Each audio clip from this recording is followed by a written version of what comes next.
Halo guys, ketemu lagi dengan saya Deden Miftahul Hidayat di channel DMH Media. Oke adik-adik, di video kali ini kakak akan membahas jumlah daya tampung jurusan-jurusan di Poltekkes dan perkiraan jumlah peminat untuk tahun 2023. Maka simak video ini sampai akhir supaya kalian mendapatkan informasi berapa sih peminatnya dan kalian mengetahui peta persaingan kalian nanti di tahun 2023. Jangan lupa juga like, komen, dan share video ini agar banyak direkomendasikan kepada yang lainnya. Nah, sebelum kakak lanjut ke pembahasan, kakak mempunyai informasi penting sekali buat adik-adik semua. Hai, buat kalian para pejuang masuk Poltekkes tahun 2023, sekarang sudah ada buku soal Si Penmaru Simama tahun 2023. Dimana jika kalian membeli bukunya, kalian udah berhemat hingga jutaan rupiah. Karena dengan membeli satu buku saja, kalian udah mendapatkan bonus. Bayangin nih, bonusnya udah gak masuk akal sekali. Yang pertama, 1 tahun kursus online masuk Poltekkes tahun 2023, video materi pembelajaran dan pembahasan soal, 2 kali tryout Si Penmaru masuk Poltekkes, bebas konsultasi dengan mentor yang berpengalaman di jalur masuk Poltekkes, serta kalian akan bergabung dengan grup VVIP masuk Poltekkes tahun 2023. Kalian juga akan mendapatkan tote bag kekinian serta mendapatkan tambahan soal-soalnya. Jadi tunggu apa lagi? Pesan dari sekarang juga, karena stoknya sangat super terbatas. Kalian bisa memesannya di Shopee, Tokopedia, Lazada, dan Bukalapak. Linknya ada di deskripsi. Oke, buat kalian yang berminat, ditunggu. Wow, luar biasa sekali ya adik-adik. Kalian dengan membeli buku aja dengan harga terjangkau, kalian udah mendapatkan buku dengan materi dan pembahasan soalnya. Kemudian kalian juga mendapatkan pembahasan mengenai tes psikotes, tes kesehatan, dan tes wawancara untuk masuk Poltekkesnya. Kalian juga dapat kursus online gratis dan dapat juga banyak sekali arahan dari mentor-mentornya. Jadi kalian bisa juga konsultasi langsung dengan kakak sendiri atau dengan mentor yang lainnya. Dan tentunya buku ini udah membantu hingga ribuan orang yang masuk ke Poltekkes di tahun-tahun sebelumnya. Jadi buat kalian tidak perlu mikir lagi, kalau menurut kakak ini sangat worth it sekali dan rekomendasi sekali buat kamu yang ingin masuk Poltekkes. Oke, kita langsung aja pada intinya. Pada intinya langsung, kakak akan membahas berapa sih jumlah peminat dan persaingannya berapa, serta kuota yang diterimanya berapa untuk masuk Poltekkes di masing-masing jurusan. Oke, langsung saja. Oke, di sini ada tabel ya yang sudah kakak buat, di mana di tabel ini udah ada jurusan di Poltekkes, daya tampung, dan jumlah peminatnya atau perkiraan jumlah peminatnya. Oke, langsung aja. Di sini ada jurusan okupasi terapi ya, adik-adik. Nah, buat kalian yang minat ke jurusan okupasi terapi, daya tampungnya yaitu 30-40 orang. Ini dalam satu Poltekkes ya. Jadi, jika kamu milih Poltekkes Bandung, maka perkiraan daya tampungnya 30-40 orang per prodi. Dengan jumlah peminatnya biasanya 100-200 orang. Kemudian, yang kedua ada ortotik prostetik, di mana daya tampungnya 30-40 orang, dengan jumlah peminatnya 100 orang lebih. Nah, ini udah tergolong atau udah masuk dengan jurusan-jurusan yang sepi peminat.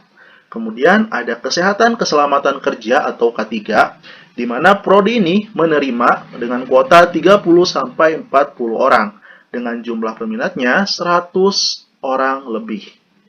Kemudian teknik kardiovaskuler. Kardiovaskuler itu mengenai jantung ya adik-adik. Jadi kalian mengurusinya tentang jantung saja. Oke, untuk teknik kardiovaskuler ini, daya tampungnya 30-40 orang. Dengan jumlah peminatnya 150-200 orang. Kemudian ada teknologi bank darah. Wah, teknologi bank darah ini sangat diminati juga jurusannya. Karena ini sedang tren banget gitu ya. Biasanya kerjanya di hemodialisa atau bisa juga di bank darah ya. Ada khusus di kesehatan namanya bank darah yang menampung darah-darah yang nanti akan digunakan untuk hemodialisa atau cuci darah. Oke, teknologi bank darah ini jumlah peminatnya atau daya tampungnya 30-40 orang dengan jumlah peminatnya 200-300 orang. Next, ada asuransi kesehatan ya adik-adik. Untuk asuransi kesehatan ini, daya tampungnya 30-40 orang. Dengan jumlah peminatnya 100-150 orang. Oke, kita next ke jurusan-jurusan selanjutnya. Nah, selanjutnya ada administrasi rumah sakit. Untuk administrasi rumah sakit sendiri, daya tampungnya ada 30-40 orang mahasiswa baru yang diterima. Dengan jumlah persaingannya yaitu 100-200 orang. Kemudian ada analisa farmasi dan makanan atau Anafarma, di mana daya tampungnya 30-40 orang. Dan yang diterimanya atau peminatnya, itu 125-150 orang. Nah, selanjutnya ada jurusan terapi wicara. Untuk terapi wicara sendiri, ini daya tampungnya 30-40 orang. Dengan jumlah peminatnya 100-200 orang. Untuk jurusan terapi wicara sendiri ini sangat digemari juga akhir-akhir ini.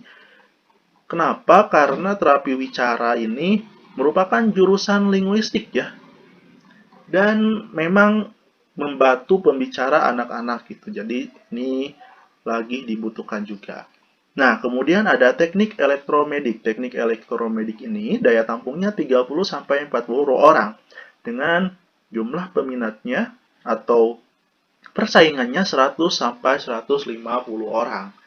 Next, ada akupuntur. Untuk akupuntur, daya tampungnya 30-40 orang dengan jumlah peminatnya 100 orang. Maka ini termasuk sepi ya peminatnya. Kemudian ada jurusan jamu. Nah, perlu kalian, wah kok ada jamu? Bukankah jamu itu tradisional? Iya, tradisional. Tapi jamu juga ada jurusannya di Poltekkes gitu. Nah, di mana jamu ini jurusannya menghasilkan atau memproduksi jamu yang nantinya bisa dijual di dalam negeri atau bisa diekspor ke luar negeri. Maka peluangnya sangat besar sekali ya karirnya. Di mana untuk jamu ini daya tampungnya 30-40 orang. Dengan jumlah peminatnya 100 orang lebih. Kemudian ada fisioterapi ya adik-adik. Untuk fisioterapi, daya tampungnya 30-40 orang dengan jumlah peminatnya 100 orang lebih. Next, ke jurusan selanjutnya. Oke, selanjutnya ada sanitasi lingkungan, di mana sanitasi lingkungan daya tampungnya 30-40 orang dengan jumlah peminatnya 90-125 orang. Kemudian ada keperawatan anestesiologi dengan daya tampungnya 25-40 orang. Dengan jumlah peminatnya 200-300 orang ya. Untuk keperawatan anestesiologi ini memang cukup ketat karena anestesiologi ini memang sangat dibutuhkan dan karir kedepannya cukup menggiurkan karena dikatakan gajinya cukup tinggi buat perawat anestesiologi ini. Kemudian ada kesehatan lingkungan. Untuk kesehatan lingkungan, daya tampungnya 30-40 orang. Dengan jumlah peminatnya 150-250 orang. Kemudian ada promosi kesehatan. Promosi kesehatan ini, daya tampungnya 30-40 orang. Dengan jumlah peminatnya 100-200 orang. Kemudian ada jurusan radiologi atau radioterapi. Nah, buat kamu yang berminat ke radiologi, di mana radiologi ini jumlah daya tampungnya yaitu 30-40 orang mahasiswa baru. Dan jumlah peminatnya ini cukup ketat, yaitu 300-500 orang. Nah, sekarang ada analis kesehatan. Analis kesehatan, daya tampungnya 30-40 orang. Dengan jumlah peminatnya ini cukup ketat, yaitu 600 orang ya adik-adik. Next. Nah, selanjutnya ini jurusan-jurusan yang memang cukup ketat gitu ya. Di mana ada jurusan farmasi. Untuk jurusan farmasi sendiri daya tampungnya 30-40 orang. Dengan jumlah peminatnya atau persaingannya 300-600 orang. Kemudian ada RMIK atau Reka Medis dan Informasi Kesehatan. Dengan daya tampung 30-40 orang dan jumlah peminat 200-300 orang. Kemudian ada ahli gizi atau jurusan kesehatan gizi. Di mana untuk jurusan gizi sendiri daya tampungnya 30-40 orang dengan jumlah peminatnya 250 sampai 300 orang. Kemudian ada keperawatan gigi, daya tampungnya 30 sampai 40 orang dengan jumlah peminatnya 100 sampai 150 orang. Nah, keperawatan gigi ini termasuk juga jurusan yang sepi peminatnya. Jadi bisa menjadi pilihan kalian gitu ya yang ingin masuk ke Poltekkes. Kemudian ada jurusan kebidanan, di mana daya tampungnya untuk kebidanan ini bisa 30 sampai 40 orang per prodi atau bahkan juga bisa 80 orang, di mana dengan jumlah peminatnya ini bisa 500 sampai 1000 orang ya. Ini cukup ketat sekali persaingannya. Kemudian ada jurusan keperawatan, di mana jurusan keperawatan ini paling banyak daya tampungnya karena memang jenjang karirnya ini cukup banyak dan daya tampung untuk bekerjanya atau lapangan pekerjaannya juga cukup banyak. Di mana untuk daya tampungnya 40 sampai 120 orang per prodi. Dengan jumlah peminatnya juga tentunya banyak sekali, 600 sampai 1000 orang. Oke, itu dia jurusan-jurusan di Poltekkes dan daya tampung serta perkiraan jumlah peminatnya untuk tahun 2023. Nah, di sini kakak memberikan catatan ya. Karena kan di Poltekkes itu dibagi 3 jalur ya. Ada jalur PMDP, ada jalur Simama, dan ada jalur Mandiri. Juga ada jalur Gakin ya. Nah, dari kuota tadi, itu kuota keseluruhan ya, itu dibagi-bagi lagi. Berapa orang yang lolos untuk jalur PMDP, berapa orang untuk lolos di jalur Simama, dan berapa orang untuk lolos di jalur Mandiri. Nah, kakak di sini udah membuat persentasenya alokasi kuota untuk masing-masing jalur. Di mana untuk jalur PMDP sendiri alokasinya yaitu 25%. PMDP ini adalah penelusuran minat dan prestasi. Jadi kamu harus menggunakan daftarnya menggunakan nilai rapot, kemudian juga menggunakan sertifikat prestasi. Oke, kemudian ada jalur Simama atau Sipenmaru bersama atau seleksi penerimaan mahasiswa baru bersama, di mana alokasinya itu 50%. Nah, untuk jalur Simama ini dilakukan dengan cara kalian melakukan ujian soal CBT Simama ya. Nah, soalnya yang tadi kakak promosikan, yaitu buku yang ada soal Sipenmaru Simama tersebut. Jadi, buku itu digunakan untuk Simama ini. Nah, untuk Simama kuotanya cukup besar, yaitu 50%. Jadi, peluang kalian untuk lolos di Poltekkes itu kebanyakan dari Simama ini.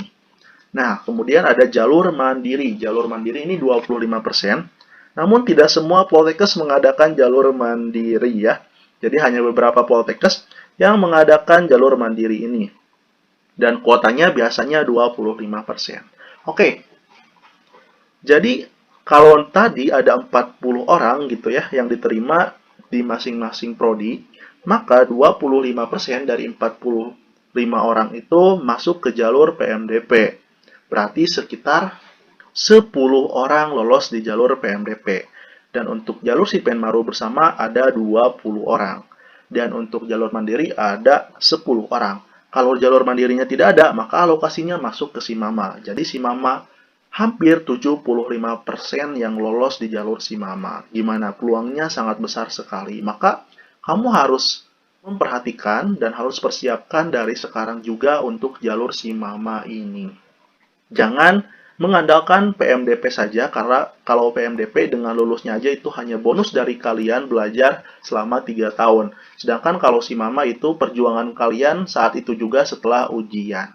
Oke, mungkin itu aja video kali ini. Semoga memberikan informasi yang bermanfaat buat adik-adik semua. Terima kasih, mohon maaf bila ada kesalahan. Jangan lupa subscribe channel ini supaya lebih berkembang dan memberikan informasi bermanfaat buat teman-teman semua.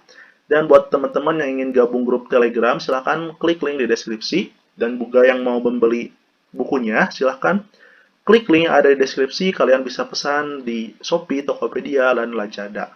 Oke, saya Deden Hidayat. Sampai jumpa kembali di video selanjutnya.